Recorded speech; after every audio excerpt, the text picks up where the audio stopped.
In this class, we will discuss thermodynamic property of steam. Thermodynamic property of steam, जब हम steam का जब numerical solve करेंगे generation of steam, तो कुछ थर्मोडायनेमिक प्रॉपर्टीज होता है, वो क्या क्या प्रॉपर्टीज होता है इस लेक्चर के माध्यम से हम लोग देखेंगे। जब इसका हम न्यूमेरिकल बनाएंगे तो जो इतने टाइप्स का हम प्रॉपर्टी जब यूज करेंगे उसको न्यूमेरिकल में डाटा को हम लोग को बनाना होता है। तो जब न्यूमेरिकल प्रॉब्लम होता है तो 6 टाइप्स का ये जो स्टीम है वर्किंग फ्लूइड, इसका प्रॉपर्टीज है 6 में कौन कौन सा है। फर्स्ट है प्रेशर, जिसको हम P से डिनोट किए हैं, ठीक है। सेकंड है टेम्परेचर, जिसको T से डिनोट किए हैं। थर्ड है वॉल्यूम, जिसे V से डिनोट किए हैं। फोर्थ है इंटरनल एनर्जी, जिसे U से डिनोट किए हैं। फिफ्थ है इंथैल्पी, जिसे S से डिनोट किए हैं। एंड लास्ट 6 है इंट्रोपी। तो 6 तरह का किसी भी वर्किंग फ्लूइड का 6 बेसिक थर्मोडायनेमिक प्रॉपर्टीज है। प्रेशर, टेम्परेचर, कौन कौन सा है यहां लिख लेते हैं। Pressure, temperature, volume, internal energy, enthalpy और इंट्रोपी। जो 6 थर्मोडायनेमिक प्रॉपर्टीज ऑफ स्टीम है, इससे हम लोग को डाटा न्यूमेरिकल बनाने के लिए हम लोग को डाटा ये पता होना चाहिए। तो ये डाटा आता कहाँ से है, तो हम लोग को एक स्टीम टेबल होता है। जब एग्जाम में जब इसका क्वेश्चन आएगा तो एक स्टीम टेबल का हेल्प से ये 6 तरह का प्रॉपर्टी का डाटा हम लोग ले निकाल सकते हैं किसी भी एक टेम्परेचर और किसी भी प्रेशर के लिए। तो जो डाटा है हम लोग कहाँ से प्राप्त करते हैं, with the help of steam table. एक बुक आता है पतला सा स्टीम टेबल का, जो किसी भी टेम्परेचर और किसी भी प्रेशर पे आप ये 6 प्रॉपर्टीज निकाल सकते हैं, सॉलिड फेज के लिए, लिक्विड फेज के लिए और गैसियस फेज के लिए। तो यहाँ पे P क्या है, एब्सोल्यूट प्रेशर, जिसका यूनिट क्या है बार या किलो पास्कल। TS क्या है, सेचुरेशन टेम्परेचर, ठीक है।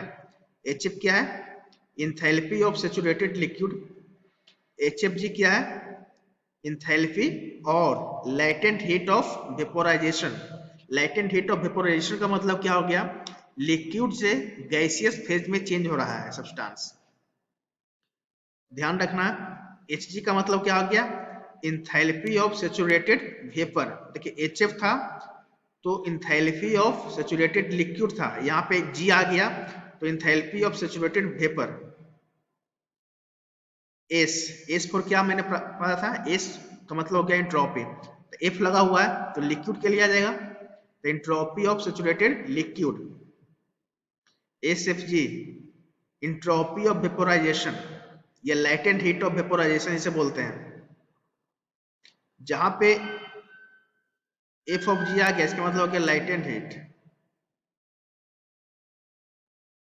HG SG का मतलब क्या हो गया, इंट्रोपी ऑफ सेचुरेटेड वेपर। देखिए जहां पे F रहेगा ओनली तो यहाँ पे क्या हो जाएगा, लिक्विड का हम बात कर रहे हैं, और जहां पे G रहेगा वहां पे किसका बात कर रहे हैं, वेपर का। और VF specific volume of saturated liquid, F तो लिक्विड और VG specific volume of saturated vapour, और सबका यूनिट भी लिखा हुआ है ना। तो याद रखना है, जहां पे F लगा हुआ है सफिक्स में वो लिक्विड के लिए है, और जहां पे सफिक्स में G लिखा हुआ है वो वेपर के लिए है। और H है, S है, F है, कौन कौन सा है, H S और V, ठीक है। तो इसके लिए क्या है, H for enthalpy, S for entropy, V for volume. अब इसके लिए क्या क्या चीज है, HF है ना, उसके बाद क्या है HG है और HFG है।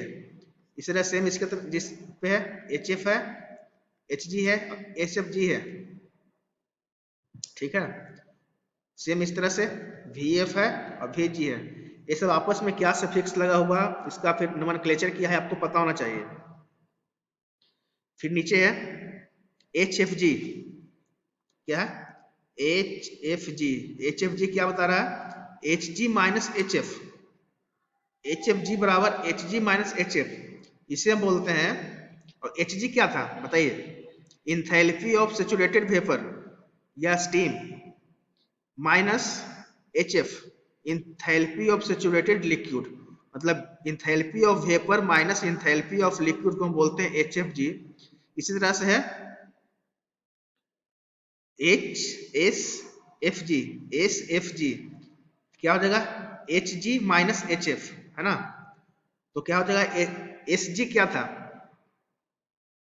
Entropy of saturated vapour minus entropy of saturated liquid. Same इस तरह से V F G volume of saturated vapour, V F का मतलब क्या हो गया? Volume of saturated liquid. ध्यान क्या रखना है? सफिक्स जो लगा हुआ है, G for vapour, F for liquid, H for enthalpy, S for entropy, V for volume. तो ये नोमेनक्लेचर पहले हम लोग को पता होना चाहिए कि इसका नोमेनक्लेचर क्या है, इसका नाम क्या है। एच एफ जी क्या हो गया? चेंज ऑफ इंथैल्पी, ठीक है, change of enthalpy.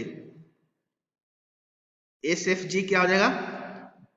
Change of entropy. We F जी क्या हो जाएगा? Change of volume. तो जितने तरह का प्रॉपर्टी ऊपर में दिया हुआ है, इस सबको टेबुलर फॉर्म में हमारा स्टीम टेबल में दिया हुआ रहता है। तो किसी भी न्यूमेरिकल में अगर स्टीम के रिगार्डिंग न्यूमेरिकल है तो आपको स्टीम टेबल का हेल्प चाहिए। तो स्टीम टेबल हम लोग एग्जाम में, जैसे बोर्ड का आपका एग्जाम है तो स्टीम टेबल हम लोग साथ में ले जाते हैं। तो आपका जो न्यूमेरिकल आएगा उसके हेल्प से, स्टीम टेबल के हेल्प से हम उस न्यूमेरिकल को सोल्व कर सकते हैं। अब देखिए स्टीम टेबल जो होता है ना, इसमें दो टाइप्स का होता है। एक होता है अकॉर्डिंग टू स्टीम टेबल, एक होता है अकॉर्डिंग टू टेम्परेचर, एक होता है according to pressure. Steam table में दो तरह का होता है, एक आपका टेम्परेचर पे वैल्यू दिया रहेगा, दूसरा आता है प्रेशर पे वैल्यू दिया रहता है। तो देखिए यहाँ पे प्रेशर के रिकॉर्डिंग है। अगर आपका क्वेश्चन में मान लीजिए कि एब्सोल्यूट प्रेशर आपका दिया हुआ है 50 बार, ठीक है, मान लीजिए आपका प्रेशर दिया 50 बार, तो 50 बार के सामने वाला जो जो लाइन है, ये सबको वैल्यू आपको स्टीम टेबल के हेल्प से आपको डाटा पता होना चाहिए, ठीक है। तो जितने टाइप्स का इसके सामने में जो वैल्यू लिखा हुआ है, वो वैल्यू हम कहाँ से निकालेंगे? स्टीम टेबल से। जैसे प्रेशर आपका 50 बार है, तो 50 बार पे टेम्परेचर मुझे कितना प्राप्त हुआ? सेचुरेशन टेम्परेचर कितना प्राप्त हुआ? 263.9 डिग्री सेल्सियस। और 50 बार पे स्पेसिफिक इंथैल्पी की जब हम बात करते हैं, तो एच एफ जी और एच जी तीन तरह का इंथैल्पी था, है ना? Enthalpy of saturated liquid, enthalpy of latent heat of vaporisation, enthalpy of saturated vapour. तीन डाटा यहाँ पे आ गया। उसी तरह से स्पेसिफिक इंट्रोपी निकालेंगे, तो S F G, S G, तीन डाटा वहां पे मिल जाएगा। एस एफ का मतलब क्या हो गया? इंट्रोपी ऑफ सेचुरेटेड लिक्विड, ठीक है। एस एफ जी का मतलब क्या हो गया? Entropy of vaporisation. S G का मतलब क्या हो गया? Entropy of saturated vapour. तो तीन डाटा यहां से प्राप्त हो गया। उसी तरह से लास्ट में है स्पेसिफिक वॉल्यूम, ठीक है। इसका यूनिट क्या हो जाएगा? मीटर क्यूब पर केजी। तो इस केस में हम क्या निकालते हैं? Vg माइनस Vf, है ना? तो Vg का वैल्यू क्या है यहाँ पे? Vf specific volume of saturated liquid and Vg specific volume of saturated vapour. तो एक प्रेशर अगर दिया हुआ है आपका, तो 3 3 6 2 8 1 9, एक डाटा से हम 9 तरह का वैल्यू स्टीम टेबल के हेल्प से निकाल सकते हैं। तो आपको समझना है कि थर्मोडायनेमिक प्रॉपर्टी ऑफ स्टीम क्या होता है। क्वेश्चन में आपको डाटा अगर नहीं दिया रहेगा तो स्टीम टेबल के हेल्प से इस डाटा को हमें फाइंड आउट करना है, देन आफ्टर क्वेश्चन को सोल्व करना है। तो ये आपका था थर्मोडायनेमिक्स प्रॉपर्टीज ऑफ स्टीम। इसमें क्या क्या था properties? Pressure, temperature, volume, internal energy, then after enthalpy और इंट्रोपी। अब देखिए जो इंटरनल एनर्जी होता है, पता है H plus U plus P भी होता है, क्या होता है, एच यू बराबर H plus you plus P V, है ना। इस डाटा को हम लोग स्टीम टेबल से निकाल सकते हैं। कैसे निकाल सकते हैं, जब एच का वैल्यू हमको आ गया, पीक प्रेशर का वैल्यू दिया रहेगा और वॉल्यूम हम यहाँ से निकाल सकते हैं, उसको ऐड अप करेंगे तो इंटरनल एनर्जी का वैल्यू अपने को मिल जाएगा, है ना। प्लस माइनस साइन डिपेंड करता है उसका जो हीट है, हीट सोर्स क्या है, ऑब्जर्व कर रहा है कि रिलीज कर रहा है, वर्क डन बाय सिस्टम है कि वर्क ऑन द सिस्टम हो रहा है, तो इस पर प्लस माइनस का साइन वहां पे डिपेंड कर रहा है। तो थर्मोडायनेमिक्स प्रॉपर्टीज ऑफ स्टीम में हम लोग को ये ध्यान रखना है कि जो न्यूमेरिकल क्वेश्चन होगा उस क्वेश्चन में स्टीम टेबल के हेल्प से हम लोग डाटा को फाइंड आउट करेंगे, देन आफ्टर क्वेश्चन को सोल्व करेंगे। Thank you.